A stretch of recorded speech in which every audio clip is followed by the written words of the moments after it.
puasa subuh yang langsung diasuh oleh beliau Al-Mukarram Haji Muhammad Agus Salim. Karena beliau berhalangan maka saya sendiri diminta untuk menggantikan atau mengisi ya, tapi tidak menggantikan kitabnya karena kitab beliau yang menguasai ya, kitab yang sudah disampaikan beberapa waktu yang lalu. Salawat dan salam mari kita haturkan kepada baginda Rasulullah Muhammad SAW, kepada keluarga, kepada sahabat dan seluruh kaum muslimin yang istiqomah untuk menjalankan risalah Islam hingga akhir zaman. Para jamaah subuh yang dimuliakan Allah Subhanahu Wa Taala, pada pagi hari yang cerah ini saya ingin menyampaikan satu ayat di dalam surat Ar-Ra'd ayat 11. Nanti bisa dibaca mungkin dimaknai dengan banyak tafsir sekarang yang mungkin bisa kita baca ya dari terjemahan-terjemahan yang sudah resmi, misalnya tafsir Ibnu Katsir, tafsir Quraisy Shihab yang Indonesia itu, terus kemudian juga banyak tafsir yang sekarang ini sudah diterjemahkan. Nah, di dalam surat Ar-Ra'd ayat 11 itu Allah berfirman, innallaha la yughayyiru ma biqaumin hatta yughayyiru ma bi anfusihim. Innallaha, sesungguhnya Allah itu la yughayyir, taghayyir atau tidak akan merubah gitu. Innallaha la yughayyiru ma biqaumin, satu kaum, satu kelompok manusia atau satu komunitas, satu anggota keluarga bisa, atau bahkan satu kelompok tertentu masyarakat itu, innallaha la yughayyiru ma biqaumin hatta yughayyiru ma bi anfusihim, sampai dia itu, kaum itu yughayyiru ma bi anfusihim, dia merubah apa yang ada di dalam dirinya. Nah, ini seringkali untuk menjawab pertanyaan-pertanyaan kok bisa manusia itu berubah gitu ya. Kemarin tidak khusyuk, sekarang khusyuk gitu ya. Kemarin datang rajin ke masjid ya, sekarang tidak. Kemarin tidak rajin, sekarang rajin gitu ya. Nah, di ayat ini dijelaskan maksud dari ayat tadi adalah innallaha la yughayyiru ma biqaumin hatta yughayyiru ma bi anfusihim. Ini ada sebab-musababnya. Jadi Allah itu merubah keadaannya, bukan tidak harus nasib, tapi keadaan satu umat, satu kaum, satu komunitas itu sebelum dia merubah apa yang ada di dalam dirinya. Jadi dirinya itu tadi hatta yughayyiru ma bi anfusihim, dirinya itu adalah apa dirinya itu? Nah, ini yang menjadi pertanyaan. Para mufasir sebagian besar menyebutkan apa yang ada di dalam dirinya itu adalah pemikirannya atau al-aklunya atau akalnya. Jadi kalau nanti pemikirannya itu nggak berubah, susah. Satu individu, masyarakat, ya, kaum itu akan berubah, tidak bisa. Nah, pemikiran itu sering jadi pertanyaan gitu ya. Waduh, saya itu berubah dari mana, Pak? Kalau berubah itu di sini. Berubah kita itu sebenarnya di mana gitu ya. Maka kita kalau membaca beberapa literatur, referensi, terutama kalau saya di komunikasi itu, ternyata orang berubah itu salah satunya dipengaruhi oleh informasi. Nah, ini salah satunya dipengaruhi. Walaupun ada 4 hal ya yang membuat orang itu selalu berpikir dan bisa berubah. Dan perubahannya itu bisa dari yang baik ke yang buruk, bisa yang buruk ke yang baik, itu terus fluktuatif gitu ya. Makanya mungkin beberapa kisah ada di zaman-zaman terdahulu, ada satu umat atau individu atau bahkan orang yang disebut alim, awalnya alim, kemudian ketika meninggalnya dalam keadaan yang tidak alim, ada kan ya, beberapa kisah yang ada juga yang awalnya tidak alim, bahkan dia seorang penista atau seorang yang berbuat jahat, kemudian di akhir hayatnya itu dia bisa. Nah, ternyata yang merubah itu ada 4 hal itu. Jadi pemikiran itu terbentuk dari 4 hal itu ya. Adanya fakta, kenyataan-kenyataan, realitas seperti sekarang ini. Nah, ini bisa nanti ini menjadi bahan orang untuk berubah. setiap hari kita melihat kenyataan, melihat lingkungan kita, melihat saudara kita, melihat, nah itu fakta bisa. Nah, fakta itu tidak bisa kita rasakan, tidak bisa kita cermati, tidak bisa kita nikmati kalau indera kita ini tidak sehat. Jadi fakta itu harus indera. Hari ini mungkin kita merasakan ada indera, kan indera, ada mata, ada telinga, ada pengecap, ada perasa gitu ya. Ada. Jadi kalau hari ini misalnya kita ngomong aduh kok ada minyak keluar kata-kata minyak itu nanti ada karena kita rasakan gitu ya, kita rasakan. Nah, yang ketiga itu faktornya itu adalah memori yang ada di dalam otak kita. Jadi otak kita ini menyimpan berjuta-juta informasi, berjuta-juta fakta, berjuta-juta realitas yang ini mungkin susah membayangkannya ya, gimana bisa kuat gitu ya. Jadi kalau di psikologi komunikasi itu disebutkan sampai berapa triliun gitu namanya Mas. Jadi itu untuk mengatakan bahwa saking besarnya gitu ya. Ya, jadi kalau mulanya hati-hati kalau kemudian otak ini mengalami satu benturan atau bahkan itu bisa namanya gegar otak. Itu informasinya bisa gogrok Pak. Gogrok bisa berubah itu. Karena ada memori yang hilang gitu ya, seperti itu. Nah, yang terakhir ini yang paling menentukan. Jadi tadi ada fakta, kenyataan, kemudian indera kita, kemudian yang ketiga itu otak untuk menyimpan memori ya. Yang keempat ini adalah informasi yang kita dapatkan. Nah, informasi itu dalam pengetahuan ya, terus kemudian ya yang kemudian kita sebut dengan ilmu itu adalah salah satu informasi.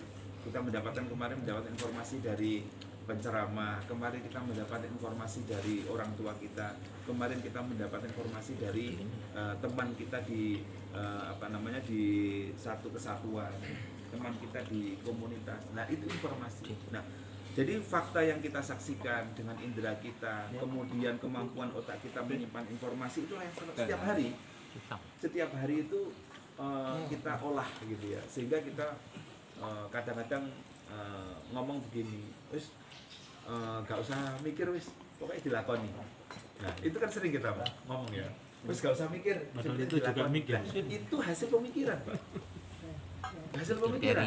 Wis jok ruwet-ruwet wis, pokoknya budal. Nah, ojo ruwet-ruwet, pokoknya budal, itu hasil pemikiran sebenarnya. Kenapa? Karena dia menyaksikan fakta, mungkin fakta orang dari tadi kok ngomong terus gitu ya, nggak mari-mari gitu. Terus ayo budal lah. Nah, itu adalah hasil pemikiran. Walaupun pemikiran itu nanti jenisnya macam-macam, ya biasa pemikiran-pemikiran yang orang awam atau orang yang sifatnya itu kalau dalam Islam itu ada muqallid, ada mutabik, ada mujtahid, ada muqallid, ada orang yang mengambil hukum dengan dasar-dasar istinbat hukum dan lain sebagainya gitu ya. Terus kemudian ada yang muqallid itu hanya pengikut gitu ya. Nah, hari ini kan misalnya kita menyaksikan ini ya. Telepon Pak Ji. Anu aja ya. Aja saripat-saripat gitu ya. Jadi yang penting makan ini aja. Nah, ini ketika kita menyaksikan tadi ya makanan ini ada fakta, ada kita rasakan, terus kemudian kita ngomong, ada yang ngomong bakwan, ada yang ngomong heci, ada yang ngomong OTOT gitu ya, ada yang ngomong apa lagi gitu ya. Nah, itu berarti informasi yang kita peroleh ternyata berbeda-beda untuk mengatakan satu fakta itu tadi gitu. Misalnya nah, apakah kemudian orang berubah itu berdasarkan sesuatu yang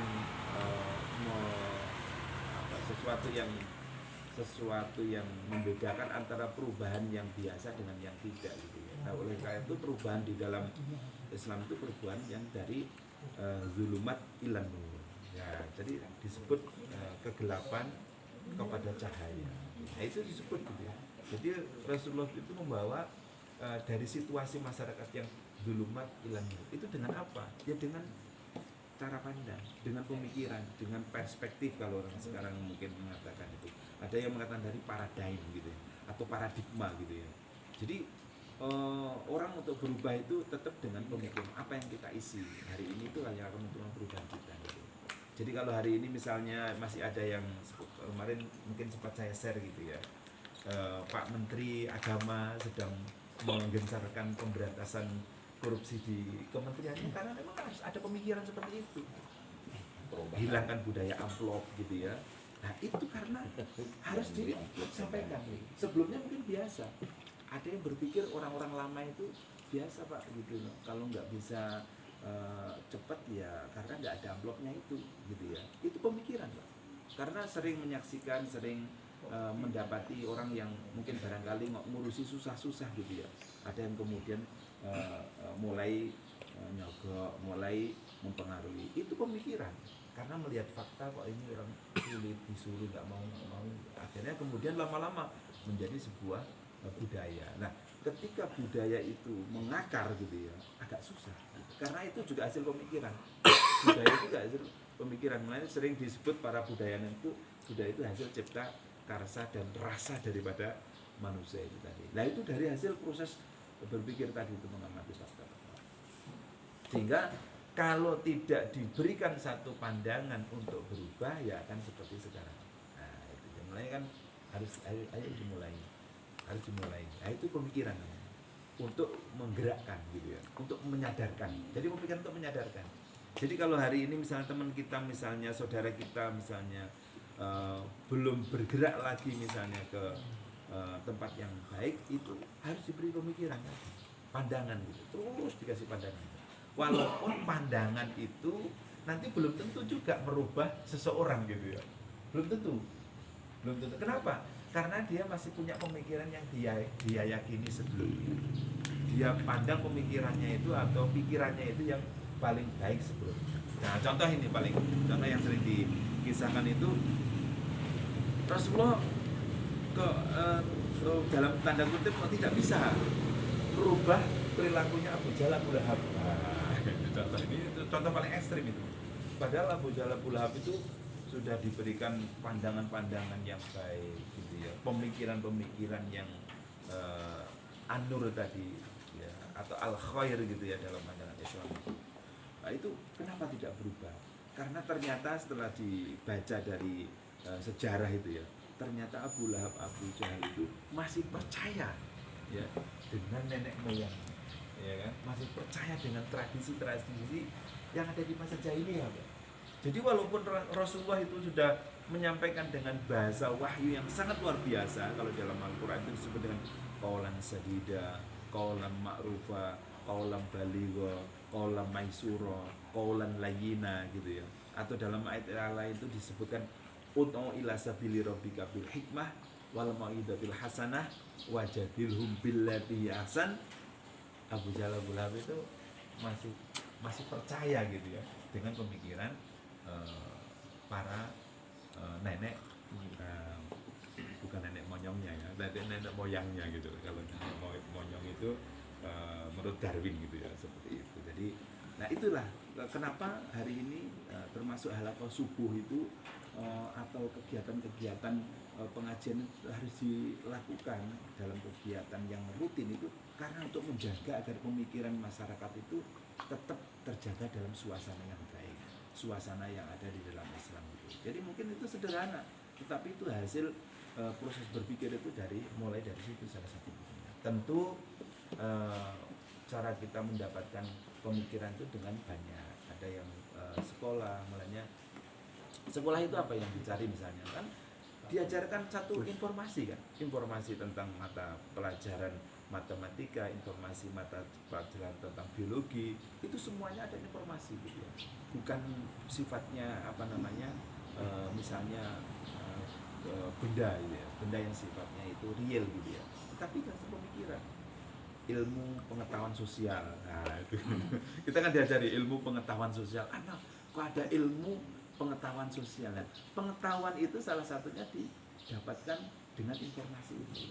Ada ilmu pengetahuan alam gitu ya, dan ilmu pengetahuan yang lain. Nah itu untuk menunjukkan bahwa manusia itu berubah, dia melakukan sesuatu karena pengetahuan, karena informasinya, karena pemikirannya. Oleh karena itu ketika kita diuji ya oleh mungkin anak kita, istri kita, saudara kita gitu ya, untuk belum berbuat baik, maka kata kuncinya adalah untuk berubah itu dengan pemikiran, dengan pandangan, dengan nasihat. Nah, nasihat itu hasil pemikiran. Mulanya ditegaskan oleh Rasulullah itu ad-dinu an-nasihatu. Jadi agama itu isinya itu adalah nasihat, menasihati, memberikan motivasi, memberikan dorongan, memberikan semangat gitu ya, agar orang itu mendapatkan sesuatu yang lebih baik. Oleh karena itu diberikan informasi, kalau kamu berbuat baik nanti akan mendapatkan pahala. Nah, kan begitu. Itu informasi yang nanti akan memberikan dalam bentuk wahyu. Kalau dalam Islam itu dalam bentuk wahyu gitu ya. Engkau berbuat baik, nanti akan aku balas kebaikannya. Nah, itu menjadikan orang kemudian berpikir, kemudian melakukan sesuatu. Oh ya, kalau aku berbuat baik berarti nanti akan mendapatkan kebaikan. Ya. Engkau sholat berjamaah, aku berikan pahala 27 derajat misalnya, seperti itu. Itu satu motivasi yang diberikan dalam bentuk pemikiran ya, pemikiran di dalam wahyu, pemikiran di dalam Al-Quran, pemikiran. Nah, itu semuanya hasil proses berpikir. Jadi para jamaah halaqah Selasa subuh yang dirahmati Allah Subhanahu Wa Taala, ini sederhana tapi ini bagian penting dari cara kita berkehidupan gitu ya. Sangat menentukan cara berpikir kita yang mungkin materialistis, itu akan menentukan perilaku kita ya kan. Jadi kalau semuanya dianggap kehidupan itu materi, maka orang bisa saja kebahagiaan itu karena dia mengukur dengan materi yang dia dapatkan. Itu bisa, itu juga hasil pemikiran kapitalisme, pemikiran kapital. Orang pokoknya kalau bahagia ya asalkan mendapatkan harta benda yang banyak gitu ya, bukan dengan sholat, bukan dengan zakat, bukan puasa, bukan haji, bukan dan yang lain gitu ya. Dan itu dilakukan oleh orang-orang yang berpikir material ya, berpikir materialisme. Itu hasil pemikiran juga itu ya. Sehingga walaupun misalnya barangkali dia tidak melakukan amalan-amalan seperti umat Islam, dia bisa merasa bahagia karena dia mendapatkan sesuatu yang seperti yang dia pikirkan. Nah, sama dengan kita, ketika kita ingin mendapatkan kebahagiaan ukurannya ada di mana. Kalau seorang muslim itu mampu melakukan satu aktivitas keduniaan itu dengan orientasinya itu akhirat gitu ya. Karena kita percaya bahwa kehidupan itu tidak hanya di dunia saja.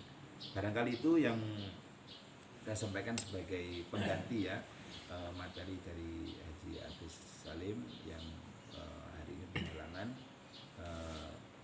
Semoga ini bermanfaat dan semoga ini menjadikan kita bisa semakin memikirkan sesuatu yang baik itu karena kita peroleh dari informasi yang baik gitu. Semakin kita mencari informasi yang baik atau kebaikan, maka kita akan mendapatkan kebaikan-kebaikan. Semakin kita juga menyampaikan informasi yang baik kepada orang lain dalam bentuk ilmu, pengetahuan, maka kita akan mendapatkan kebaikan-kebaikan. Nah, sebaliknya juga demikian, ketika kita memberikan pengetahuan yang buruk, ilmu yang buruk, ilmu yang tidak bermanfaat dan kemudian diikuti oleh banyak orang, itu sama juga kita memberikan kemudaratan kepada orang lain atau orang yang kita pengaruhi pikirannya agar berubah kepada sesuatu yang tidak baik. Ihdinas siratal mustaqim. Ada kurang lebihnya mohon maaf. Wallahu muwaffiq ila aqwamit thoriq. Assalamualaikum warahmatullahi wabarakatuh.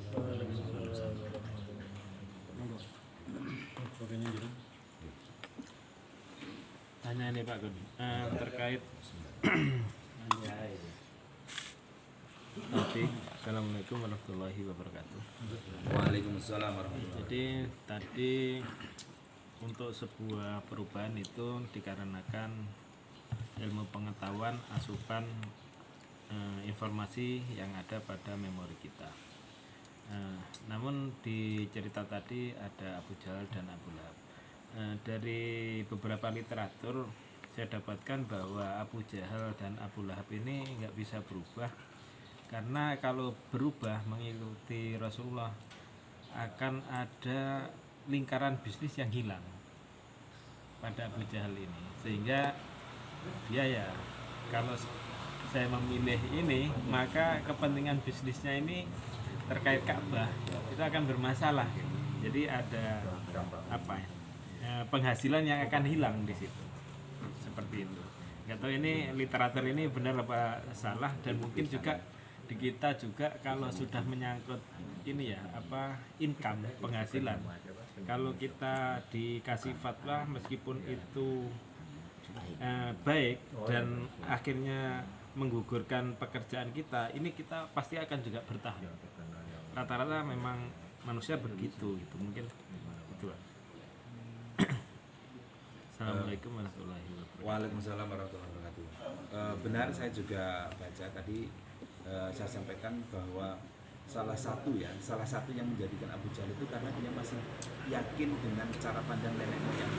Ya. Nah, salah satu yang diwariskan oleh nenek moyangnya adalah kebutuhan ketersediaan ya ekonomi yang mapan. Jadi itu hasil pemikiran mereka. Karena Abu Jahal merasa bahwa kekayaan, ya kan, fasilitas ekonomi itu nanti kalau saya mengikuti Muhammad nanti pasti akan tersedot ke sana. Ya. Karena saya sudah digeser dari pandangan nenek moyang saya kepada pandangan Muhammad pada waktu itu.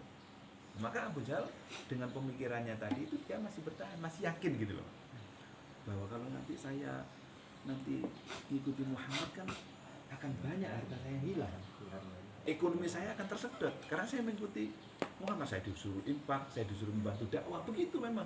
Itu benar. Jadi beberapa literatur kalau di di Sirah Nabawiyah itu dibenarkan. Itu hasil pemikirannya Abu Jahal Abu Lahab. Itu menunjukkan bahwa memang Abu Jahal Abu Lahab tidak akan berubah, ya kan? Tadi itu. Karena dia sendiri masih punya pemikiran seperti itu. Jadi ini sangat berkorelasi dengan ayat ini tadi. Innallaha la yughayyiru ma biqaumin hatta yughayyiru ma bi anfusihim. Allah tidak akan berubah Abu Jahal Abu Lahab itu karena dia sendiri nggak mau merubah gitu. Jadi perubahan itu memang harus dimulai dari seseorang untuk merubah cara pandangnya. Nah, tetapi kita lihat juga para sahabat yang lain itu merubah cara pandangnya. Tidak semuanya berada dalam lingkaran jahiliyah. Nah, ini tanda Muhammad. Cara pandangnya itu betul. Wahyu yang sampai ini. Nah, kemudian dia mengikuti gitu ya. Nah, ini kan awalnya juga sama. Coba lihat Umar bin Khattab. Itu bermocora. Itu kalau bicara di sini itu mungkin kelasnya Hercules gitu ya. Jakarta itu, itu Umar bin Khattab itu premannya, Pak. Ini nggak ada yang lawan. Jadi digambarkan dalam hadis itu setan, itu wedi, Pak. Umar jalan tuh takut setan itu. Nah, bahkan dia ketika diberikan pandangan Muhammad itu dia menentang. Ini yang mau menggeser. Sama. Jadi ini kalau saya mengikuti Muhammad, ini fasilitas saya akan tergeser nanti kepada Muhammad gitu. Nah, itu cara pandang namanya. Tetapi kemudian ternyata pemikirannya Umar itu berubah ketika dia menyiksa beberapa saudaranya itu. Ini saya siksa, kok tidak mengikuti saya? Padahal yang lain itu, Pak. Faktanya, kenyataan, ketika saya siksa, saya intimidasi, dia nggak berani, tetap ikut Umar. Nah, ternyata dulu saya lupa nama. Kok ini malah saya siksa agar tidak ikuti Muhammad, kok malah tetap ini. Nah, itulah kemudian fakta ini tadi, kenyataan-kenyataan itu menjadikan dia itu berpikir, ini kok iso kayak gini ya, ini ada apa? Nah, dari situlah kemudian, nah ini kalau nanti faktor yang lain kita tidak bicara faktor hidayah ya. Ini temanya ini di surat Ar-Ra'd ini betul-betul berbicara soal perubahan itu dimulai dari af'alnya, cara berpikirnya manusia. Dan hidayah ada ayat yang menjelaskan. Nah, ini berarti orang untuk berubah itu harus ada upaya terus-menerus disampaikan kepada Umar bin Khattab, akhirnya dia berubah. Tapi kenapa Abu Jahal Abu Lahab sampaikan juga terus-menerus kok nggak bisa berubah gitu ya.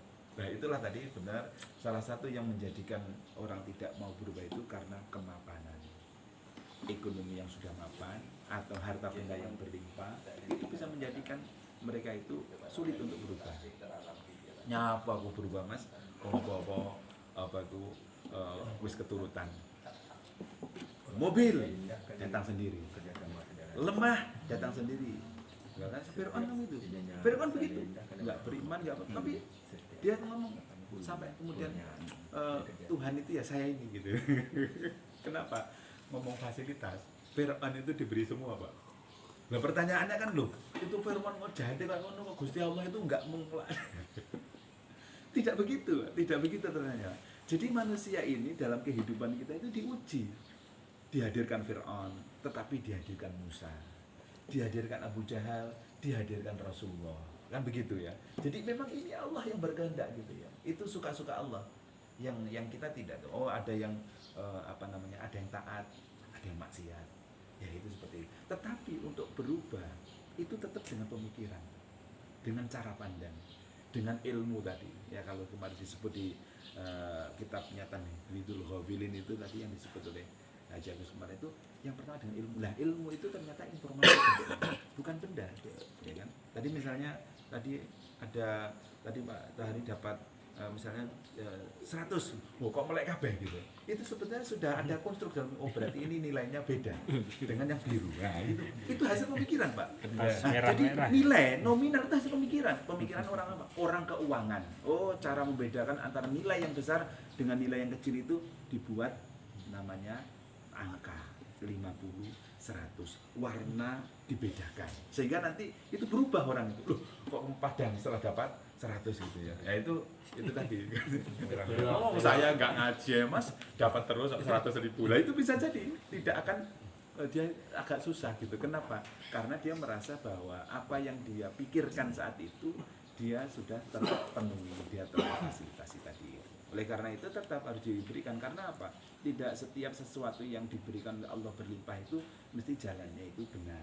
Nah, disitulah yang kemudian dakwah itu menjadi kehidupan atau sirul hayahnya Rasulullah itu untuk melakukan perbaikan-perbaikan seperti itu. Jadi harus disampaikan. Jadi yang ya itu bagian dari ujian gitu, ujian setiap manusia gitu. Sampai gitu, berani membunuh teman sendiri kan ya. Nah itu seperti itu kan hasil pemikirannya. Ada yang tanya. Maaf, saya mau belanja soalnya. Terima kasih. Nggih, matur nuwun. Monggo Pak Ji.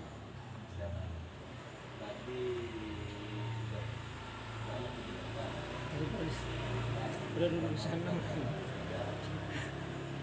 Capek. Mungkin saya tidak menggunakan literatur kita, menggunakan alat pikiran saya sendiri. Mulai saya lahir tahun 56 sampai sekarang memahami tentang kehidupan. Ada pemahaman tentang derajat di situ. Ada derajat itu datang dari kemudian ada permintaan dari orang tuanya. Ini yang saya habis pikir, orang tuanya tidak bagus, tapi anaknya derajatnya bagus. Orang tuanya bagus, derajatnya bagus. Bagus. Nah. Kemudian orang tuanya itu tidak bagus. Ya. Biasa-biasa. Anaknya bagus. Nah. Ini orangnya bagus, minta juga benar, tapi tidak bagus. Ini letak di mana persoalan ini? Ya. Apakah permintaannya yang keliru? Tapi Allah kan maha makhluk ya. Segala permintaan kan diberi. Ya. Kudu dulu. Bukunya tadi baik. Ya. Karena kalau perubahan itu ya perubahan ikut Anies saja. Ini kaget. Tapi kalau dari orang tua tidak bagus, jangan bagus itu rumus apa yang dilakukan dalam Ya, Jadi sampai Pak Haji menyampaikan saya tidak habis pikir. Memang tidak habis Pak berpikir. Selama kita hidup ini kita berpikir betul. Pemikiran yang disampaikan Pak Haji itu juga hasil pemikiran. Kok iso? Qaf alif shad. Kok iso? habis pikir. Qaf alif shad. Kok bisa ini yang mungkin orang tua biasa derajat, tapi kok anaknya? Nah, tadi mulanya di dalam Islam itu perubahan itu ternyata banyak. Salah satunya doa. Doa muyuk ibadah itu sama kopi. Jadi doa itu ternyata otaknya ibadah. Ini doa. Mulanya Imam Syafi'i itu ibunya itu tidak berhenti untuk berdoa. Setiap saat, setiap waktu, ya, agar anaknya itu diberikan pengetahuan yang luas. Nah, ternyata itu salah satunya memang di dalam Islam itu cara pandang pemikiran Islam itu tidak boleh meninggalkan doa. Nah, ternyata sholat itu sendiri, ya kan, di dalamnya as-sholat doa, arti lughahnya. Jadi sholat itu arti lughahnya itu doa.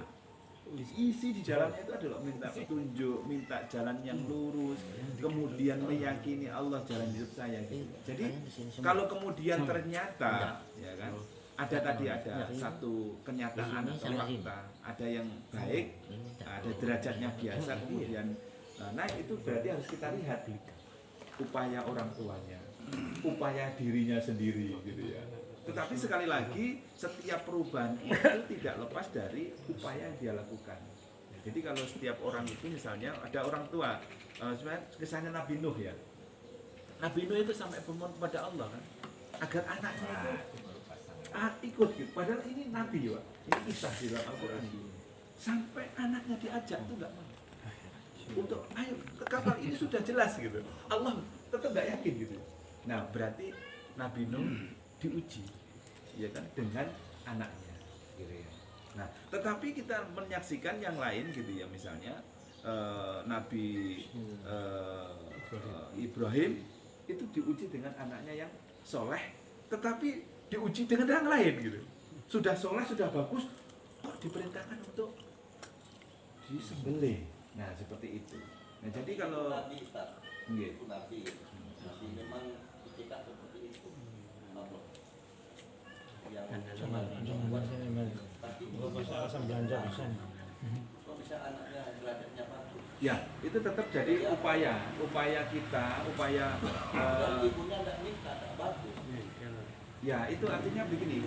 Jadi Allah itu ketika ini kan sudah bicara takdir nanti ya. Tetapi di ayat ini bicara usaha. Jadi ada nyatanya di bawah makhluk mungkin Itu sudah pasti. Tapi Allah itu tidak memberikan bocoran kepada kita. Saya, panjenengan itu mau jadi apa nanti enggak. Itu urusannya Allah. Jadi setiap individu itu tidak diberikan satupun bocoran. Kamu nanti jadi apa gitu ya. Pak Kun ini dulu nggak bayangkan dari wartawan kok sudah jadi dosen. Nggak ada. Dalam pikiran saya nggak ada. Sama sekali nggak ada cita-cita untuk menjadi dosen gitu. Nah, itulah rahasianya Allah. Jadi Allah tidak membocorkan sedikit pun ya nanti akan hari tahun ini akan jadi seperti orang itu. Tetapi dikenal oleh upaya, usaha ya. kepada orang lain kalau seperti itu. Tidak minta aja Al-Quran anak aktif. Ya waktu aja bapak aku tidak bagus juga kan gitu. Nah, itu juga hasil pemikiran, namanya hasil pemikiran, cara pandang namanya. Ini Iya. rumus apa? Tidak ada rumusnya. Orang tuanya bagus, anaknya bagus. Ya, kalau menurut ulama-ulama memang ada kiat-kiat. Nah, jadi bukan mesti rumus ya. Bukan rumus, kalau rumus kan misalnya E kuadrat tambah enggak. Tapi kalau kiat-kiat, Rumus saya menyampaikan alam pikiran, tapi mungkin ada dari bagaimana. nah kalau ibunya Imam Syafi'i itu salah satu Pak ya, yang dilakukan itu kiat-kiatnya. Jadi ibunya Imam Syafi'i itu Pak, itu mencari guru. Jadi untuk menjadi ulama besar itu sampai kemudian ibunya itu mencari ulama-ulama besar. Lambaikan tangan. Berarti harus ada ikhtiar namanya. Itu ibunya bagus. Ya, artinya ini contoh maksudnya. Contoh artinya ikhtiarnya ibunya Tidak tadi boleh. dicarikan dengan satu guru yang baik. Ya, dicarikan itu sampai ke mana-mana. Terus kemudian yang kedua itu berdoa, itu salah satu kiat gitu ya.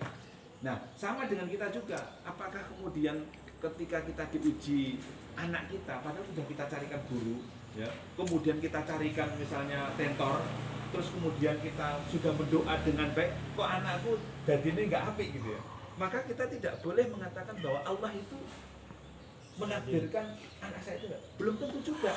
Siapa tahu nanti ketika di akhir hayatnya anaknya itu kemudian berubah menjadi baik lagi. Nah, itulah yang disebut kemudian rahasia Allah. Ya, dalam ayat ini yang perubahan itu dimulai dari kita, upaya kita apa? Ya, meskipun kita misalnya hari ini belum mendapatkan sesuatu yang kita inginkan, tetapi itu sudah kebaikan ketika kita berada di dalam aktivitas baik. Insya Allah begitu. Insya Allah begitu. Tapi ini sepemahaman saya karena ini saya kelahiran 78 gitu. 74 gitu. Dan pengalaman gitu. Tapi ya masih terbatas juga. Mungkin gitu. ini Pak Haji. Jadi hikmahnya itu kita nggak boleh meremehkan orang. Jadi bisa jadi yang tidak tadi itu berharga menjadi berharga besoknya atau sebaliknya.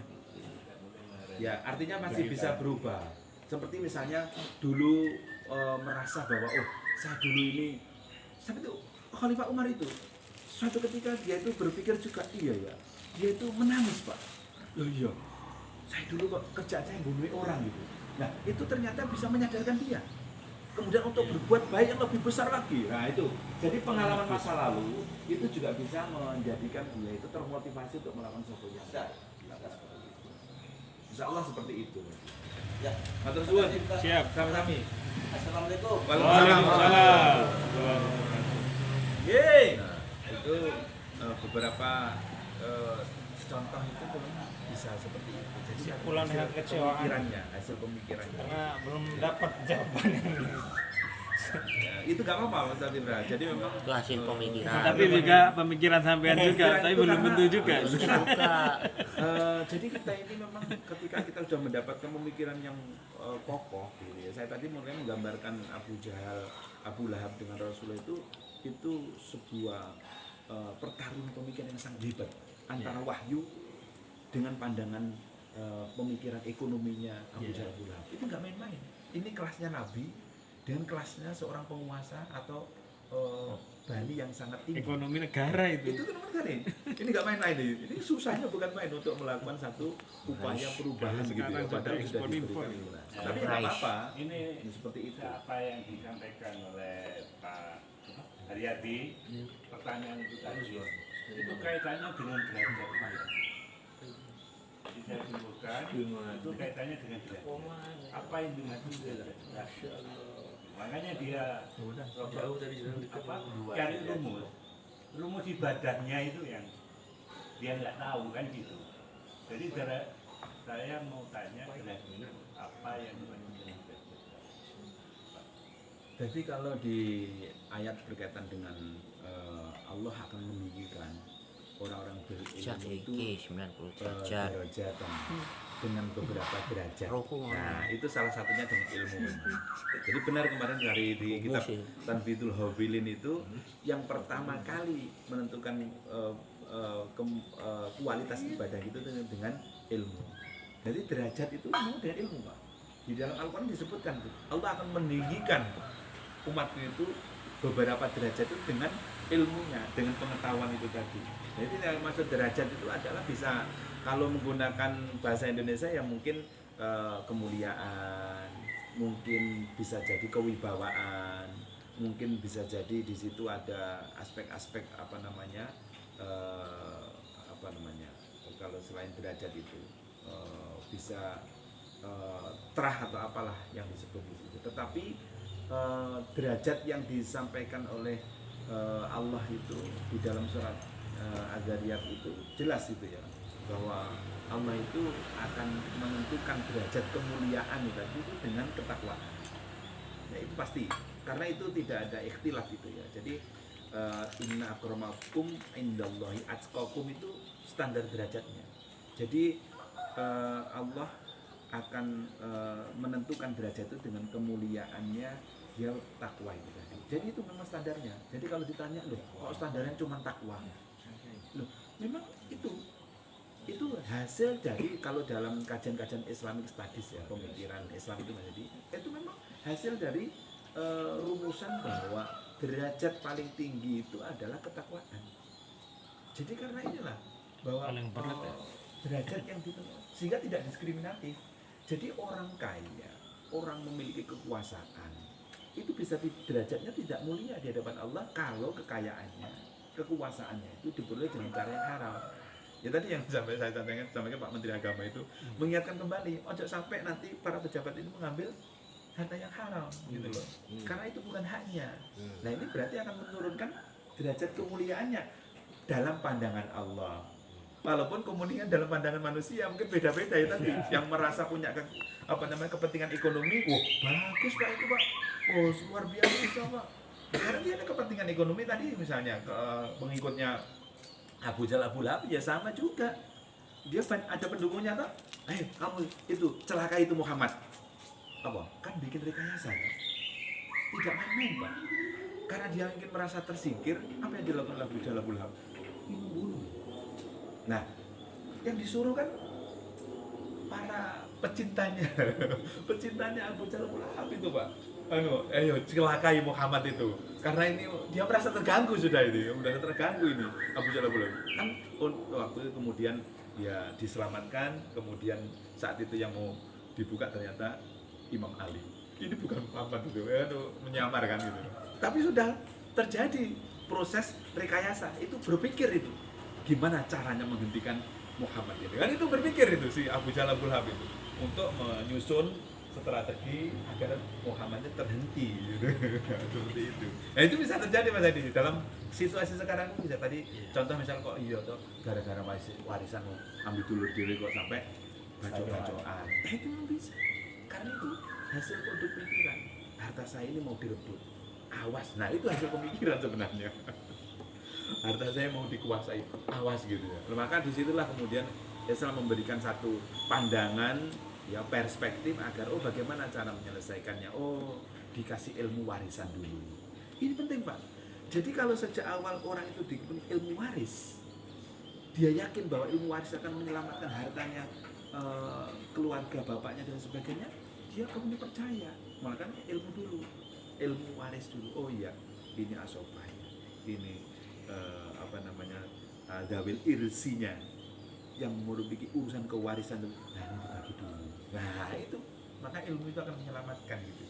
Karena nanti kalau hitungannya salah, itu juga akan menggelincirkan. Nah, seperti itu, mulai tujuannya ke sana itu. Nah, kalau ilmu dulu, tapi nggak akan terjadi sebuah pertarungan itu. Jadi kan seperti itu kan ada 4 yang sudah disampaikan oleh Ki Agus itu, ilmu, Ya. terus amalan, Ilmu, niat, niat, kemudian sabar, ikhlas. Ya itu tentang menghibur Robilin. yang dimaksud dengan rumus. Ya itu kalau Cuma mungkin ya kembali kepada itu juga hasil hasil ijtihadnya ulama. Nah hasil ijtihad ulama itu juga hasil pemikiran yang mendalam, merumuskan ya, ada dalil ini, berarti saya peringkat yang utama apa? Ilmu dulu, ilmu. Nah itu para ulama menyebutkan seperti itu. Salah satu di kitab Tanbihul Ghafilin tadi, ilmu dulu sebelum amal, niat saat melakukan perbuatan, niat yang baik tadi, kemudian bersabar. Ternyata bersabar kemarin sampaikan adalah satu, tetap melakukan kebaikan, kedua menghindari maksiat, kemudian tetap berpegang teguh pada kebaikan meskipun mendapatkan musibah. Ternyata itu makna sabar. Jadi tetap melakukan kebaikan, menghindari kemaksiatan, dan tetap kepada kebaikan meskipun ditimpa musibah. Itu ternyata sabar artinya. Jadi sabar itu ternyata bukan menengai ya, wis aku gak apa-apa dijotosi. Itu malah gak sabar, Pak.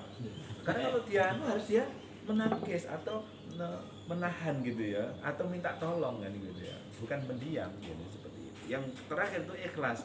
Nah, ikhlas itu diperoleh setelah dia melakukan sesuatu. Nah, dan tidak mengungkit-ungkitnya lagi. Ya alhamdulillah sudah mungkin tidak diomong-omongkan gitu ya. Ada yang mungkin kalau infak di UPZ itu kan ada yang untuk menjaga itu, ada yang ditulis, ada yang hamba Allah itu karena dia ingin menjaga agar apa itu boleh-boleh saja gitu. Kamu tahu hamba Allah itu siapa? Tapi ya aku mau nggak boleh. Loh itu ada yang hamba Allah. Loh, saya itu hamba Allah lah itu. Itu yang 25.000 itu hamba Allah ya saya itu Pak. Jangan sampai gitu. Padha ae. Ya itu tadi kan kaitannya dengan orang tua sama anak. Jadi ada perubahan-perubahan di situ. Orang tua jelek misalnya perilakunya. Kemudian anak baik. Mungkin dari ilmu yang itu tadi. Ya asupan dari luar, Pak. Saya Bisa. Tunggu, Lanjut Ini sudah selesai. mau Apa Ibu? Mangga. Salam. Matang itu. rezekinya Pendi tuh. Iya kan, nggak bisa contoh. Ya betul tadi sama. Jadi setiap ilmu itu kan bisa diperoleh dari banyak tempat, banyak kesempatan, banyak juga guru. Mulai tadi kan kisah tadi kenapa orang tua misalnya beda dengan anaknya, bisa saja anak itu mencari sesuatu di luar, kemudian ternyata menurut dirinya itu lebih mantap, lebih sementara waktu ke rumah orang tuanya dia ngomong sibuk, ya kan terjadi kan gitu ya, terjadi sehingga dia mendapatkan kenyamanan itu di luar. Ini lebih enak Ustaz ini gitu. Akhirnya nggak sama antara pikirannya anak dengan pikirannya orang tua, itu bisa terjadi seperti itu. Soekarno sama itu kisahnya di Nabi gurunya Nuh. orang luar biasa. Antara putranya dengan Nabi Nuh nggak sama, cara dia memandang keyakinan itu nggak sama. Mulai itu perdebatannya kan panjang tuh kalau ceritanya, sampai diajak ayo nah itu ikut kapal pun nggak mau gitu. Ya, itu hasil Insyaallah itu. karena atasnya berapa. Baik, terima kasih sudah selesai. Oke, boleh.